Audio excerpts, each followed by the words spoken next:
हरिओम दोस्तों, स्वागत है आपका free study bye Lodhi sir के यूट्यूब चैनल में। मैं कृपाल लोधी। स्टूडेंट्स, आज हम आपको लेकर के आए हैं मैथ्स का बहुत ही इंपॉर्टेंट टॉपिक अनुपात, समानुपात और मिश्रानुपात, जिसमें स्टूडेंट्स हम आपको लगभग 10 टाइप के क्वेश्चंस के बारे में बताने वाले हैं। सभी के सभी इंपॉर्टेंट हैं। दोस्तों, यदि आप हमारे चैनल पर पहली बार विजिट कर रहे हैं तो प्लीज हमारे चैनल को सब्सक्राइब कर लें, साथ में बेल आइकन पर क्लिक करें ताकि सबसे पहले नोटिफिकेशन आपको मिलता रहे। दोस्तों, हम इसी प्रकार की कॉम्पिटिटिव एग्जाम से relative maths, reasoning, GK, science, Hindi, शिक्षक भर्ती परीक्षा से रिलेटिव वीडियो अपलोड करते रहते हैं। आप हमारी प्लेलिस्ट में जाकर के देख सकते हैं। आज स्टूडेंट्स हम अनुपात, समानुपात में लगभग 10 टाइप के प्रश्न आपको बताने वाले हैं। लगभग हम अनुपात, समानुपात टॉपिक के 20 वीडियो अपलोड करेंगे क्रमशः। ये आज का हमारा फर्स्ट टॉपिक होगा। तो बगैर देर किए हुए आइए प्रारंभ करते हैं आज का टॉपिक। इसमें टाइप फर्स्ट जो हमने क्वेश्चन लिखा है स्टूडेंट्स, जैसे कभी आपसे पूछा जाए, सबसे पहले तो आपको ये समझना होगा कि अनुपात का मतलब क्या होता है। तो अनुपात जो होता है स्टूडेंट्स, ये समान राशियों का होता है। ये ध्यान रखना, ये अनुपात का सिंबल होता है। और यदि कहीं लिखा है x अनुपात y, तो इसका मतलब होता है हमें x बटे y लिख देना है। ठीक है, अनुपात का कोई मात्रक नहीं होता क्योंकि ये समान राशियों का अनुपात कहलाता है। ठीक है, पहली राशि को ऊपर लिखते हैं, दूसरी राशि को बटे में नीचे लिखा जाता है। और ये सिंबल जो होता है ये समानुपात का होता है स्टूडेंट्स। और समानुपात का मतलब क्या होता है? बराबर। आगे हम आपको मिश्रानुपात के बारे में भी बताएंगे। तो फर्स्ट क्वेश्चन हमने लिया है, इसमें कह रहे हैं संख्याएं 15, 18, 35 और 42 के सभी संभावित अनुपातों की संख्या क्या होगी। तो स्टूडेंट्स, क्या है यहाँ, इसको हम कितने प्रकार से लिख सकते हैं ये पूछा गया है। तो जैसे हम लिख सकते हैं 15 बटे 18 बराबर लिख सकते हैं इसे 35 बटे 42, या और लिख सकते हैं हम इसे 18 बटे 15 इनका इनवर्स कर दें बराबर 42 बटे 35, ऐसा भी हम इसको लिख सकते हैं। तो इस प्रकार से यहाँ हम तिरक गुणा करके समीकरण बना लेते हैं। तो ध्यान रखना, यदि कभी 4 अनुपातों या 3 अनुपातों के संभावित अनुपातों की संख्या पूछी जाए स्टूडेंट्स, तो इसका आंसर हमें कितना कहना है? 8 कहना है। कितना? 8। किसी भी यदि 4 या 3 अनुपात के पद हमें लिखे हुए हैं और उनके यदि सभी संभावित अनुपात पूछे गए हैं, कहने का मतलब ये कि इनको इस प्रकार से कितने टाइप से हम फ्रैक्शन के फॉर्मेट में, भिन्न के रूप में लिख सकते हैं। तो इसके आंसर में आपको क्या कहना है? 8 टाइप से हम लिख सकते हैं। ठीक है स्टूडेंट्स, अगला क्वेश्चन देखते हैं। ये टाइप 2 होगा। कह रहे हैं 125 पैसे से 4 रुपये का क्या अनुपात है। सबसे पहले तो हमने आपको क्या बताया, आपको ध्यान रखना है कि जो अनुपात है ये हमेशा समान राशियों का ही निकाला जाता है। यहाँ नहीं निकलेगा क्योंकि यहाँ पैसे लिखा है और यहाँ पर रुपया लिखा है। तो हम क्या कर लेते हैं, बड़ी यूनिट को, बड़ी इकाई को छोटी इकाई में हम बदल लेते हैं। ठीक है, जैसे हमें पता है कि 1 रुपया में कितने पैसे होते हैं? 100 पैसे होते हैं। तो 4 रुपया में कितने पैसे होंगे? 100 गुणा 4 मतलब 400 पैसे। ठीक है, अब ये 125 ये भी पैसे में आ गया और 400 ये भी पैसे में आ गया। अब यदि कभी भी आपसे इस प्रकार के क्वेश्चन पूछे जाएं, ठीक है, मीटर का सेंटीमीटर, टन का क्विंटल में, ठीक है, कुछ भी, चाहे वो लंबाई, चाहे भार, चाहे आयतन, चाहे द्रव्यमान, कुछ भी पूछा जाए, सबसे पहले आपको इन राशियों की इकाई को बराबर करना है। अब इसको हम कर सकते हैं। 125 पैसे से 400 पैसे का क्या अनुपात है? तो जो पहले लिखा होता है उसको हम ऊपर लिखते हैं, 125 पैसे ऊपर और 400 पैसे कहाँ रखेंगे हम? नीचे। बस अब हमें ऐसे क्या कर देना है, इसको कैंसिल आउट कर देना है। 25 से कट रहे हैं तो 25 से ये 5 बार कट रहे हैं और 25 से जो 400 हैं ये कट रहे हैं कितने बार? 16 बार कट रहे हैं। ठीक है, आप काट के देखना, 25 अट्ठे 200, तो 16 बार कट जाएंगे। तो 5 बटे 16, या इसको हम कह सकते हैं 5 अनुपात 16, ये हमारा क्या होगा स्टूडेंट्स? आंसर होगा। अगला देखते हैं, इसी प्रकार का क्वेश्चन अगला लिया हमने। इसमें क्या कह रहे हैं, 2 किलो 450 ग्राम का 1 किलो 250 ग्राम से क्या अनुपात होगा। तो हमने आपको बताया छोटी यूनिट क्या है यहाँ पर? ग्राम। तो सबसे पहले हम इस पूरे प्रश्न को ग्राम में ही बना लेते हैं। तो 1 किलोग्राम में 1000 ग्राम होते हैं स्टूडेंट्स, तो 2 किलोग्राम में 2000 ग्राम होंगे। अब 2000 ग्राम ये और 450 ग्राम ये, तो हम जोड़ देंगे, ये हो जाएंगे 2450 ग्राम। तो अब प्रश्न हमारा बन गया कि 2450 ग्राम का, यहाँ क्या कह रहे थे? 1 किलो।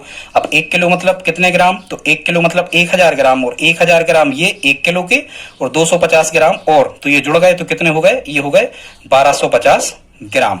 ठीक है स्टूडेंट्स, मतलब अब देखो 2 किलो 450 ग्राम मतलब 2450 ग्राम, और 1 किलो 250 ग्राम मतलब 1200 ग्राम का क्या अनुपात है। तो बस जो राशि पहले लिखी होती है उसे हम ऊपर लिखते हैं।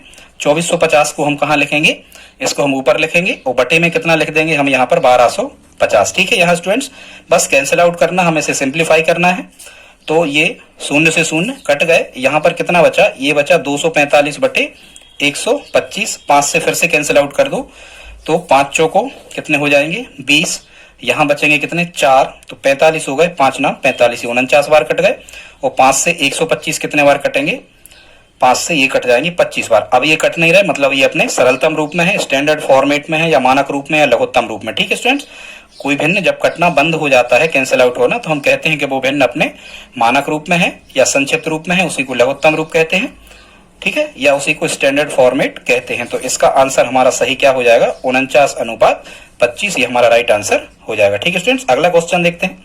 थर्ड क्वेश्चन, इसमें क्या कहा गया है, इसमें कह रहे हैं 25 टन का 25 क्विंटल से क्या अनुपात है। तो सबसे पहले ये देखो, यहाँ पर टन लिखा हुआ है, यहाँ पर क्विंटल लिखा हुआ है। तो कभी भी ये प्रश्न सीधे के सीधे हल नहीं होते, क्योंकि हमने आपको शुरू में बताया था कि जो अनुपात है ये हमेशा समान राशियों का ही होता है। यहाँ पर समान नहीं है, अब ये असमान है, तो पहले हम इनको क्या करेंगे, समान बनाएंगे। तो पहले तो आपको ये पता होना चाहिए स्टूडेंट्स कि 1 टन में 10 क्विंटल होते हैं। 1 टन में कितने क्विंटल होते हैं, 1 टन में होते हैं 10 क्विंटल। तो यहाँ 25 टन में कितने क्विंटल होंगे, x, और यहाँ तिरक गुणा कर लिया करें। ठीक है, तो कितना हो जाएगा 25 धाम x का 1 में, तो x, और 25 का 10 में कितना हो जाएगा 250। इसका मतलब 25 टन में 250 क्विंटल होंगे। तो अब हमारा प्रश्न बदल गया। अब हमारा प्रश्न क्या बन गया, जहां पर ये 25 टन लिखा हुआ है, यहाँ पर हम कितना लिखेंगे, यहाँ पर हम लिखेंगे 250 क्विंटल। तो अब हमारा प्रश्न क्या बन गया कि 2 यूनिट समान हो गई, यहाँ भी क्विंटल, यहाँ भी क्विंटल, क्विंटल को हमने क्यों लिख दिया। अब कह रहे हैं 250 क्विंटल का 25 क्विंटल से क्या रेशियो है, ये हमें निकालना। रेशियो मतलब अनुपात होता है स्टूडेंट्स इंग्लिश में। तो हम यहाँ लिखेंगे 250 बटे कितना, यहाँ पर लिखेंगे हम 25। 25 से ये कट गए कितने बार, 25 धाम 250, 10 बार कट गया, यहाँ 1 आ गया। तो या तो 10 बटे 1, या हम इसको क्या लिख सकते हैं स्टूडेंट, 10:1। ठीक है, और ये 10:1, यही हमारा क्या होगा स्टूडेंट्स, आंसर होगा। तो ये टाइप 2 के 3 क्वेश्चन हो गए। अगला देखते हैं स्टूडेंट, टाइप 3 पे आ जाते हैं। टाइप 3 में ये अलग टाइप का है, कह रहे हैं इसमें टाइप 3 में स्टूडेंट्स, इसमें कह रहे हैं कि 200 का 75 से क्या सरलतम अनुपात होगा। स्टूडेंट ध्यान से सुनना, ये शब्द हैं। यहाँ कई बार एग्जामिनर आपसे पूछता है सरलतम अनुपात, कभी कभी पूछ लेता है लघुत्तम अनुपात, कभी कभी पूछ लेता है मानक रूप। ठीक है, इंग्लिश में स्टैंडर्ड फॉर्मेट कहते हैं। तो इसका मतलब ये होता है कि हमें इनको बटे के रूप में, मतलब फ्रैक्शन भिन्न फॉर्मेट में हमें लिख लेना है।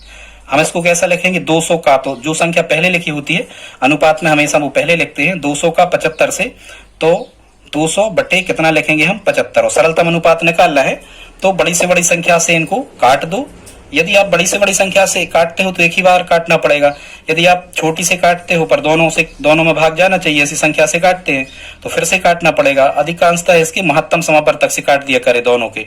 तो 25 से 200 भी कट रहे हैं कितने बार, 8 बार, 25 अट्ठे 200 और 25 3 75। तो यहाँ कितना आ गया, यहाँ आ गया कितना 8/3। और 8/3 को हम कैसा लिख सकते, 8:3, और ये 8:3 हमारा क्या होगा स्टूडेंट्स, आंसर हो जाएगा। ठीक है, आई होप आपको समझ में आया होगा दोस्तों। यदि यहाँ तक आपने हमारा वीडियो देखा है तो प्लीज आप इसे लाइक तो कर ही दें। लाइक करने में वैसे आपका कुछ खर्चा नहीं लगता।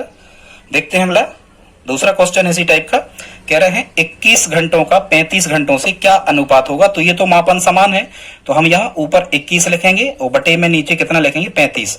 किस संख्या से दोनों में भाग जाता है, 7 से। 7 3 21, 7 5 35, कितना मिल गया यहाँ पर 3/5। और 3/5 यदि आपको ऑप्शन में नहीं लिखा है तो इसको हम कैसा लिख सकते हैं, 3:5, मतलब 3:5 इसका क्या होगा, आंसर होगा। ठीक है स्टूडेंट्स, अगला देखते हैं तीसरा क्वेश्चन, कह रहे हैं 25 सेंटीमीटर का 10 मीटर से क्या सरलतम अनुपात होगा।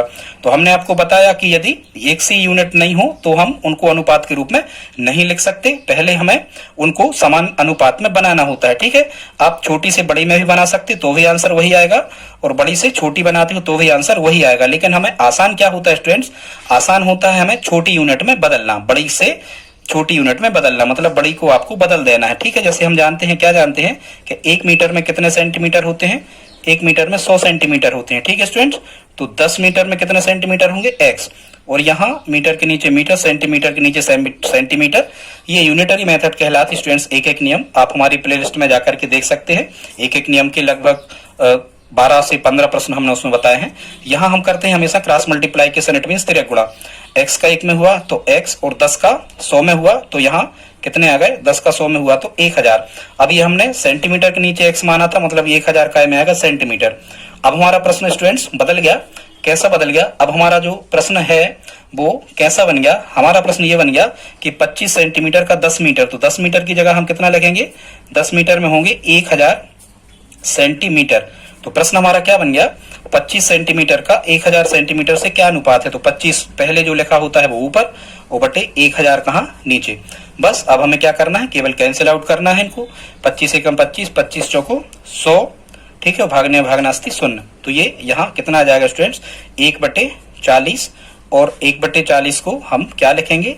1:40, और यही 1:40 जो होगा ये हमारा क्या होगा? आंसर होगा। ठीक है स्टूडेंट्स, अगला देखते हैं क्वेश्चन नंबर 4। ये भी कुछ इसी प्रकार का क्वेश्चन है। इसमें क्या कह रहे हैं? 13.50 का 7.50 से लघुत्तम अनुपात ज्ञात कीजिए। मतलब वही आपको सरलतम अनुपात ही फाइंड यहाँ पर करना है। तो पहली संख्या जो लिखी है 13.50, इसको हम ऊपर लिखते हैं, और 7.50 को हम कहाँ लिखते हैं? नीचे लिखते हैं स्टूडेंट्स।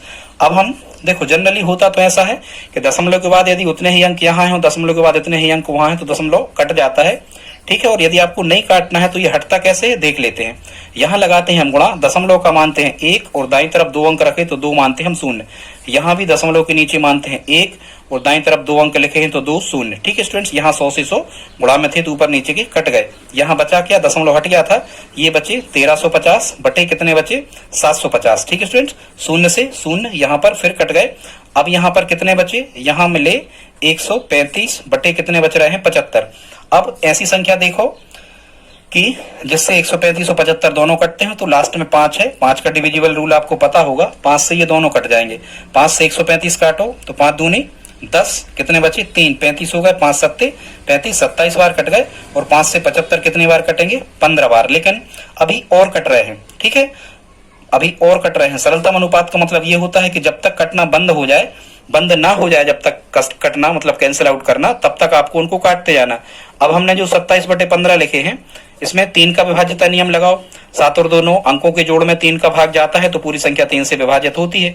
5 1 6 15 तो कटे ही रहे 3 से। ठीक है, तो 3 नाम 27 और 3 5 15, कितना मिला? 9/5। इसको हम क्या लिख सकते हैं? 9:5 स्टूडेंट्स, और यही 9:5 हमारा क्या होगा? आंसर होगा। तो ये टाइप कहां तक हो गए? टाइप 3 तक हो गए। अगला देखते स्टूडेंट्स टाइप 4 के क्वेश्चंस को। इनको कैसे करना है? टाइप 4 है, इसमें हमें ये पता करना है कि कोई भी अनुपात के फॉर्मेट में यदि हमें राशियां दी हुई हैं तो हमें ये पता करना है कि इनमें कौन बड़ी है। कह रहे हैं फर्स्ट क्वेश्चन 5:7 या 9:11 में कौन बड़ा है? तो 5:7 को हम कैसा लिखेंगे? 5/7। ठीक है, या 9:11 को हम कैसा लिखेंगे? 9/11। स्टूडेंट्स इसके कई तरीके होते हैं, छोटा और बड़ा, ये भिन्न वाला ही क्वेश्चन है, केवल रेशियो के फॉर्मेट में यहाँ हमें दे दिया गया है। तो एक तो तरीका ये होता है कि आप इसको डेसिमल फॉर्मेट में बदल लो, 7 से 5 में भाग करके देख लो। ठीक है, ऊपर की संख्या में भाग करते हैं, और यहाँ 9 में भाग करके देख लो 11 से। ये एक तरीका होता है जनरली। तो 7 का भाग नहीं गया 5 में, भागना अस्ति 0, यहाँ दशमलव लगा के यहाँ एक 0 उतार देते हैं हम। तो अब 50 हो गए, तो 7 7 कितना मिला? यहाँ 49, बस एक अंक तक। तो इसका मान हमें कितना मिला? 0.7, और 11 से 9 भाग करें तो भागने में भागना अस्ति 0, यहाँ 0 हम बढ़ाएंगे तो 11 8 88। ये कितना मिला हमें? 0.8। तो जनरली 0.7 और 0.8 की जब हम तुलना करेंगे तो यहाँ पर 0.8 बड़ा है, और 0.8 जो था दशमलव रूप, ये किसका था? 9/11 भिन्न का था। इसका मतलब क्या है कि 9/11 बड़े हैं। तो एक तरीका तो ये है बड़े और छोटे पता करने का, आप इससे भी पता कर सकते हो स्टूडेंट्स। दूसरी विधि इसकी आपको बताते हैं कि छोटे बड़े का पता कैसे करते हैं स्टूडेंट्स। तो इसकी एक स्मार्ट मेथड जो है वो ये है कि आप यहाँ पर तिरक गुणा कर लिया करें। ठीक है, क्रॉस मल्टीप्लाइकेशन इस टाइप से। 5 का 11 में किया तो 5 11 में, या 11 5 55, तो 55 यहां लिखो ऊपर, और यहां 7 का कितने में करो? 9 में। तो 7 नाम कितने हुए? 63, यहां लिखो आप 63। ठीक है, अब आप ये देख लो कि यहाँ पर 55 बड़े हैं या 63 बड़े हैं, तो 55 और 63 में तो हमें पता चल ही सकता है। 63 बड़े हैं, 63 किसके पास लिखे? 9/11। इसका मतलब 9/11 संख्या जो है बड़ी है। ठीक है स्टूडेंट्स, ये दूसरा तरीका था। तीसरी मेथड हम देख लेते हैं। यहाँ लिखा है 5/7 और यहाँ लिखा है 9/11। स्टूडेंट्स तीसरा तरीका भिन्न का, छोटे बड़े का ये होता है कि हरों के लिए लघुत्तम समापवर्त 7 और 11 का लघुत्तम समापवर्त कितना बनेगा? निकाल के देखना। 11 7 77। तो यहाँ हमें हर में नीचे 77 बनाना है। तो 11 में कितने का गुणा करेंगे? 77 आ जाए तो 7 का, तो आपको 7/7 का गुणा कर देना। 7 से 7 कट गए एक बार, और 1 का गुणा किया, मतलब कुछ नहीं किया हमने, संख्या वही लिखी है। ठीक है, क्योंकि गुणा का तत्समक अवयव एक ही होता है। लेकिन यहाँ हमें गुणा करके लिखना है 9 7 कितने हो गए 63 और यहाँ 11 7 कितने हो गए 77। तो यहाँ हमें मिला कितना 63/77। और इस तरफ जब हम हल कर रहे होंगे तो यहाँ भी हमें लघुत्तम कितना आया था आपका 77। यहाँ 7 में कितने का गुणा करें कि नीचे 77 आ जाए, तो यहाँ हम करेंगे 11 का, 11 7 77। तो 11/11 का ही करना है, क्योंकि कटने पर 1 आएगा और 1 का गुणा मतलब हमने कुछ नहीं किया। लेकिन जब हम यहाँ गुणा कर रहे होंगे तो 11 पंचे यहाँ कितना मिल रहा होगा हमें 11 पंचे 55 और यहाँ 11 7 कितना मिल रहा होगा 77। मतलब यहाँ कितना मिला हमें 55/77। अब आप इनकी कंपैरिजन कर लो कि 55 देखो यहाँ हर तो एक सा हो गया, 77 यहाँ है और 77 यहाँ है, अंशों की तुलना कर लो तो अंश 55 से बड़ा 63 है और 63 जो अंश निकला था वो किसका निकला था भिन्न 9/11 का। तो हम कह सकते हैं यदि 63 बड़ा है और जो 9/11 से प्राप्त हो रहा था इसका मतलब 9/11 बड़ी है किससे 5/7 से। तो स्टूडेंट्स हमने ये भिन्न पता करने की 3 स्मार्ट मेथड आपको बताई, जो भी आपको सही लगे आप उसको सिलेक्ट कर सकते हैं। आइए देखते हैं अगला टाइप 5 में स्टूडेंट्स मिश्रानुपात निकालना हम आपको बताएंगे कि मिश्रानुपात किसी भी भिन्न का कैसे निकालते हैं। स्टूडेंट्स तो आप एक फार्मूला याद कर लें चाहे तो, कभी भी आपसे यदि मिश्रानुपात पूछा जाए तो यहां आपको लिखना है अंशों का गुणा, ठीक है, अंशों का गुणा या गुणनफल बटे में आपको लिख देना है यहाँ पर हरों का गुणा या हरों का गुणनफल। ठीक है स्टूडेंट्स, इस प्रकार से इनको किया जाता है। तो जब हम यहाँ पर मिश्रानुपात निकाल रहे होंगे, मान रख रहे होंगे, तो आप सबसे पहले तो इनको भिन्न के फॉर्मेट में लिखोगे तो 2/3, तो अंश क्या मिला 2 और यहाँ अंश कितना मिला ऊपर 5 और यहाँ अंश कितना मिला ऊपर 11 बटे हर लिखो सबके। तो इसका हर कितना था 3, इसका हर कितना था 7 और इसका हर कितना था 13। ठीक है स्टूडेंट्स, यदि ये कैंसिल आउट हो रहे हैं, गुणा है तो कट सकते हैं, यदि ये कट रहे हैं तो आपको काटना है और यदि ये कट नहीं रहे हैं तब आपको गुणा करके लिख देना है। कैसे 2 पंचे 10, 10 का 11 में करोगे तो 11 धाम यहाँ जाएगा 110 और यहाँ करोगे जब आप तो 13 7 91 और 91 का कितने में करोगे आप यहाँ 3 में, तो ये मिल जाएगा कितना 110 बटे 3 एकम 3 और 3 नाम 27, 110 बटे 273। ठीक है, गुणा कर लेना, मिस्टेक भी हो तो सुधार लेना।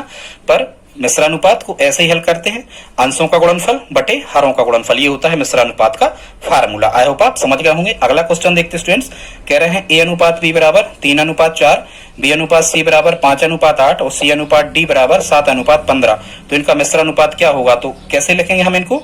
सबसे पहले तो हर अंश लिखेंगे, तो इसका अंश A है, फिर इसका अंश क्या है यहाँ पर B है, फिर इस तीसरी का अंश क्या है यहाँ पर B के बाद में यहाँ पर C है, तो ऐसे लिख दिए। फिर हर लिखेंगे तो हर में नीचे यहाँ क्या था B है, फिर नीचे यहाँ पर क्या है C है, फिर यहाँ पर नीचे क्या है D है। इसी प्रकार से हम संख्याओं को लिख लेते हैं। यहाँ ऊपर कितना था 3, यहाँ अंश में कितना था 5 और यहाँ अंश में कितना था 7 और हर में यहाँ कितना था 4, यहाँ इसमें हर में कितना था 8 और यहाँ हर में कितना था 15। बस अब हमें इनको कैंसिल आउट करना है, तो देखो B से B यहाँ पर कट गए, C से C यहाँ पर कट गए, तो यहाँ कितना मिल गया A/D मिला हमें। ठीक है, और यहाँ क्या कैंसिल आउट हो रहे हैं 5 से 15 कट गए 3 बार, गुणा लगा तो काट सकते, 3 से 3 भी कैंसिल आउट हो गए। अब 7 से ये कट नहीं रहे तो यहाँ 7 ही रहेगा और यहाँ 8 चौको कितना हो जाएगा 32। तो जहां जिस भी ऑप्शन में आपको ये लिखा होगा, क्या लिखा होगा A/D बराबर 7/32 या फिर ये लिखा होगा कि A बराबर 7 D बराबर 32। यहाँ स्टूडेंट्स ऊपर का मान ऊपर माना जाता है, कोई भी ऑप्शन आपसे पूछा जा सकता है। A का मान होगा तो 7 कहेंगे, D का मान होगा तो 32 कहेंगे, A/D होगा तो 7/32 कहेंगे। यदि इसका रिवर्स आपको ऑप्शन में लिखा हो इस टाइप से कि D अनुपात A, तो बिल्कुल यदि A/D 7/32 है तो D/A 32/7 बनेगा। ठीक है, या 32/7 कुछ भी, ठीक है, ऑप्शन से तय हो जाएगा। बाकी हमने मिश्रानुपात निकालना आपको बता दिया। यदि केवल वो ये कहेंगे कि इसका मिश्रानुपात क्या होगा, तो इसका मिश्रानुपात होगा स्टूडेंट 7/32। फिर हमें कुछ भी नहीं बदलना है। तो ये कितने हो गए, टाइप 5 हो गए स्टूडेंट्स। अगला देखते हैं टाइप 6।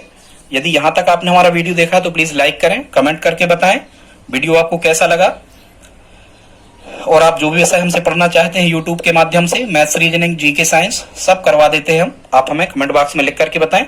अगला देखते हैं स्टूडेंट्स, टाइप 6 जो है इसमें क्या कहा है, कह रहे हैं टाइप 6 में कि क्या 24, 45, 18 और 30 समान अनुपात में हैं। या तो समानुपात शब्द लिखा होता है या फिर लिखा होता है क्या ये समानुपात में हैं, किसी भी टाइप से इसको वो लिख देते हैं। ठीक है, तो इनको आप कैसे हल करोगे समानुपात में देखने के स्टूडेंट्स कई तरीके होते हैं। एक तरीका तो ये होता है कि पहले आप इनको समानुपात के रूप में लिख के सिंप्लीफाई कर दो। 2-3 तरीके बता रहा, देखो जो भी आपको सरल लगे। अब यहाँ आपको ऑप्शन कैसे आने वाले हैं कि हाँ है, एक लिखा होगा नहीं है, हो सकते हैं, नहीं हो सकते। खैर, तो यहाँ सकना का कोई चांस नहीं है, या तो होंगे या नहीं होंगे। तो पहला तरीका ये होता है कि आप इनको व्यवस्थित लिख लो। 24:45 इनको हम लिख सकते, और समानुपात कैसा लिख सकते, 18:30। तो 24/45 इनको हम लिखेंगे, और समानुपात मतलब बराबर होता है, अनुपात मतलब बटे 18/30। इनको कैंसिल आउट करेंगे। कोई संख्या ऐसी है जिससे 24 और 45 कट रहे हैं, त्रिगुणा करके देख लो, वो भी सही है, पर आप काट लो, 3 से काटो। 3 24 और 3 से 45 कट गए कितने बार, 15 बार। यहाँ 18/30 कोई संख्या से क्या कट रहे हैं, 3 24, 24 45, 18 30, सही है। 3 24 और 3 15 45, यहाँ मिला हमें 8/15। यहाँ कैंसिल आउट करो, 2 से 3 ही से काट दो, 3 18 और 3 धाम 30, यहाँ कितना मिला, 6/10। अब देखो यहाँ मिल रहे हैं 8/15 और यहाँ मिल रहे हैं 6/10, या और भी यहाँ काट रहे होते तो 2 3 6 और 2 पंचे 10। ठीक है स्टूडेंट्स, हरिओम। तो स्टूडेंट्स हम ये कह रहे थे कि यहाँ पर 8/15 है, ये 3/5 के बराबर नहीं है, तो ये समानुपात में नहीं है। स्टूडेंट्स यहाँ समानुपात में चेक करने का एक तरीका और होता है, और वो तरीका क्या होता है, देखो यहाँ आप अंतिम सरों का गुणा कर लिया करें, मतलब 24 का गुणा कितने में करेंगे हम, 30 में। ठीक है, 24 का गुणा कितने में करेंगे, 30 में। तो लिख लेते हैं 24 शून्य 24 3 72, कितना मिला, 720। और मध्य पदों का गुणा अलग कर लेते हैं। ठीक है स्टूडेंट, मध्य पदों का गुणा अलग कर लेते हैं। तो जब हम मध्य पदों का गुणा यहाँ कर रहे होंगे तो हम कर रहे होंगे 45 का गुणा कितने में, 18 में। ठीक है स्टूडेंट्स, तो 18 पंचे 90, शून्य हासिल कितनी, 9। ठीक, 18 चौको 72, 72 में 9 जोड़ेंगे तो कितना आएगा, 81। अब यहाँ कितना मिला हमें, यहाँ मिला हमें स्टूडेंट 720, और यहाँ कितना मिला, 810। इसका मतलब ये दोनों पक्ष बराबर नहीं है, मतलब ये समानुपात में नहीं है, ये समानुपात में नहीं है। ठीक है, यदि ये दोनों पक्ष बराबर मिल रहे होते, मतलब सिरों का गुणनफल और मध्य पदों का गुणनफल यदि बराबर हो तो समानुपात में होते हैं। यदि सिरों के पदों का गुणनफल और मध्य पदों का गुणनफल बराबर नहीं हो तो समानुपात में नहीं होते। स्टूडेंट्स अगला चेक करते हैं, यदि 3 पद लिखे हो तो कैसे आप चेक करोगे, तो इसको रेशियो फॉर्मेट में बना लें आप। इसको आप लिख लें 27:10:3। फिर इसको हम कैसा लिखेंगे, 27/10 बराबर 10/3, इस टाइप से। ठीक है, यदि ये 3 अनुपात लिखे होते हैं, ध्यान से सुनना, यदि ये 3 अनुपात लिखे होते हैं तो हम क्या करते हैं, जब भी समानुपात में लिख रहे होते हैं तो बीच की राशि को रिपीट करते हैं। जैसे 27/10 लिखा तो 10 से ही हमने चालू किया। ठीक है, अब इनको देखो, क्या 27/10 और 10/3 बराबर हैं, तो यहाँ स्टूडेंट्स हम देख रहे हैं तो हमें क्या समझ में आ रहा है कि ये 27/10 और जो है 10/3 ये कैसे हैं, दोनों पक्ष बराबर में नहीं है। स्टूडेंट ध्यान से सुनना, यदि ये दोनों पक्ष बराबर में नहीं है तो हम क्या कहते हैं स्टूडेंट, कि ये समानुपात में नहीं है। ठीक है, अब तो फिर हम देखते हैं क्वेश्चन ऐसा जो समानुपात में है।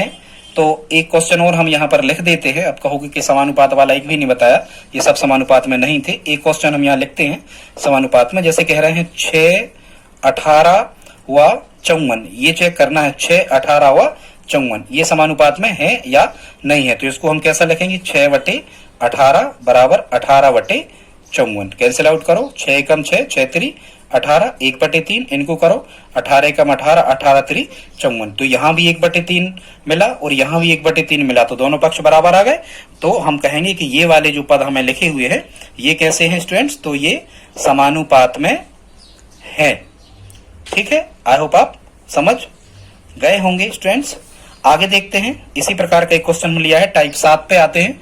टाइप 7 में क्या कह रहे हैं, क्या राशियां 8, 12 व 18 सततानुपात में है। इसको जरा ध्यान से सुनो, सततानुपात उसी को कहते हैं विततानुपात। तो कई बार एग्जामिनर सततानुपात लिखता है, कई बार विततानुपात लिखता है। तो इसको भी हम वैसे ही चेक करते हैं। यह सतत अनुपात या वितत अनुपात स्टूडेंट्स ये समानुपात ही कहलाता है। तो इसको भी हम बिल्कुल सतत अनुपात या वितत अनुपात यदि आपको आता है तो आप कंफ्यूजन क्रिएट ना करें, आपको बिल्कुल ऐसे ही करना है। आप इनको लिख लें 8:12:18 उसी क्रम में, और फिर हम इनको कैसा लिखेंगे 8/12 बराबर लिख रहे होंगे 12/18। ठीक है, कैंसिल आउट करो, 4 से कट रहा है, 4 दूनी 8, 4 3 12, यहां भी 4 से, यहां 2 से कट रहा है, 3 से कट रहा है, 3 चौको 12 और 3 छौ 18, और फिर से ये 2 से कट रहा है, 2 दूनी 4 और 2 3 6।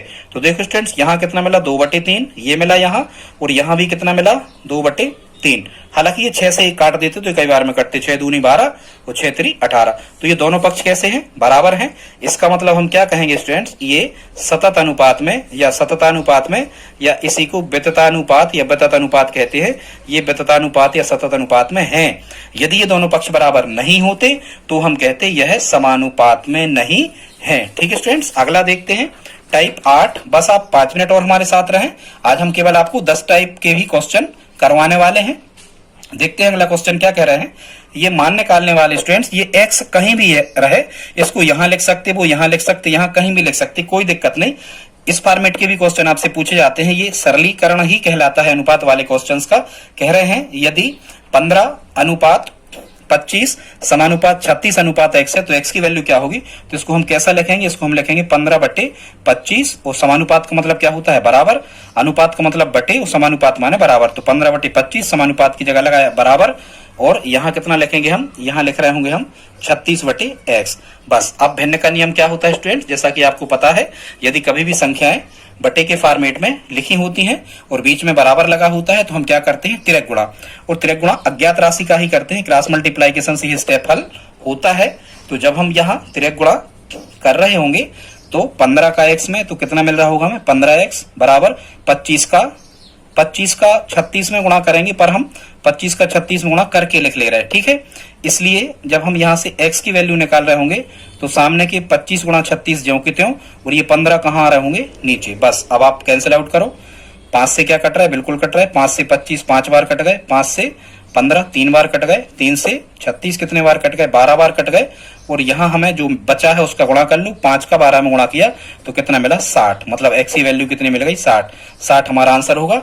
स्टूडेंट्स इस प्रकार की यदि क्वेश्चन है, x कहीं भी आ जाए, ये बटे ये बराबर ये बटे ये लग के तिरक गुणा करके अज्ञात राशि जो भी है उसका मान निकाल दिया करें। यहाँ क्वेश्चन मार्क भी आ सकता है, अल्फा बीटा थीटा कुछ भी आ सकता, पर हमें करना वैसे ही है। ठीक है स्टूडेंट्स, अगला क्या कह रहे हैं टाइप 9 पे अब हम आ जाते हैं।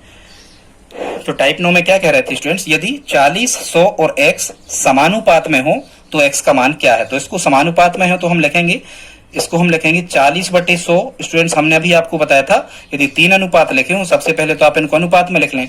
यदि 3 अनुपात लिखे तो बीच की राशि को क्या करते हैं हम रिपीट करते हैं। इसको हम लिखेंगे 40/100 बराबर क्या लिखेंगे 100/x। ठीक है, बस अब ये बटे में है तो तिरक गुणा, हालांकि 0 से 0 यहाँ काट दो, तिरक गुणा करेंगे तो 4 का x में होगा, कितना हो जाएगा यहाँ 4x, और 10 का हम 100 में करेंगे तो चाहो तो 10 गुणा 100 लिख लो, कर गुणा करना नहीं है करके लिख दिया करें, क्योंकि ये संख्या बटे में जाती है बाद में कट रहे होते हैं।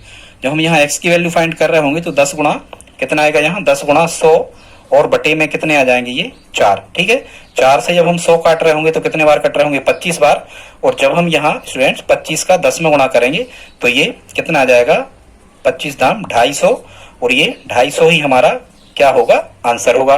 तो ये 9 टाइप क्वेश्चन होगा स्टूडेंट्स।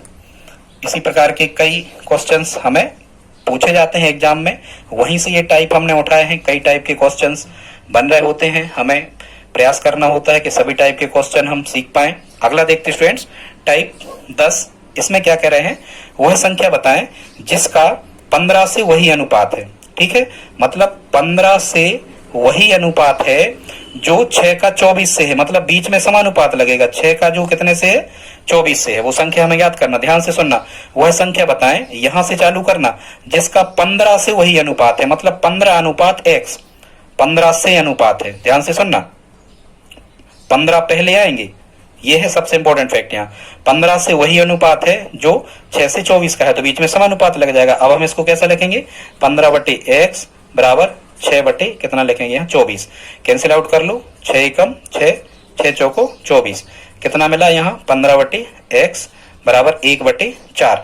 बटे में संख्याएं लिखी हैं, बीच में लगा है बराबर, तो तिरक गुणा होता है। x का 1 में गुणा हुआ तो x से कम x, और 15 चौको कितना मिल गया 60। तो वह संख्या स्टूडेंट्स क्या निकल के आ रही होगी, यहाँ आंसर निकल के आ रहा होगा 60। ठीक है, 15 का 60 से वही अनुपात है जो 6 का 24 से। तो स्टूडेंट्स आज हम यही विराम करते हैं। ये हमने आपको 10 टाइप बताए, अगला वीडियो हम लेके आएंगे 10 टाइप उसमें बताएंगे। लगभग हम 20 वीडियो अनुपात समानुपात के अपलोड करेंगे। आप हमें कमेंट बॉक्स में लिख के बताएं दोस्तों। और यदि आप हमारी हेल्प करना चाहते हैं तो प्लीज हमारे इस वीडियो को अपने स्टडी ग्रुप में शेयर जरूर करें, लाइक तो कर ही दें, कमेंट करें। मिलते हैं अगली वीडियो में, तब तक के लिए जय हिंद जय भारत।